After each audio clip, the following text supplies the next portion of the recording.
স্ত্রীর চারটি কথায় স্বামীরা সবচেয়ে বেশি রেগে যায়। এই চারটি কথা কোনো স্ত্রীরাই তাদের স্বামীকে বলবেন না।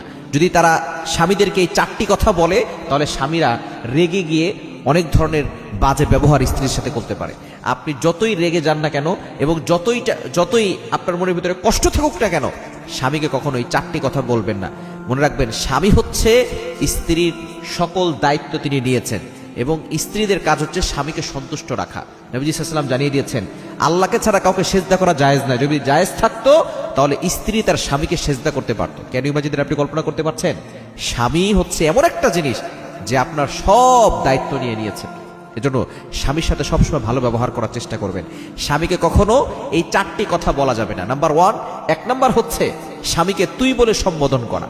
আপনি যতই রেগে যান না কেন, স্বামী যদি আপনার উপর আঘাত করে, স্বামীকে তুই বলে বলবেন না, সম্বোধন করবেন না, তাহলে আল্লাহ কিন্তু নারাজ হয়ে যাবে।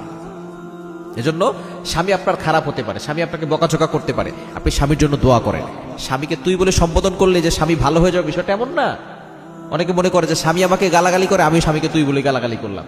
এটা করবে না। তাহলে কিন্তু আপনি যে স্বামী যে আপনার উপর অন্যায় করতেছে, জুলুম করতেছে, এটার জন্য স্বামী শাস্তি পাবে। কিন্তু আপনি যদি অন্যায় করেন তাহলে তো কুকুর যদি কামড় দেয়, কুকুরকে কামড় দেওয়ার মতো হবে।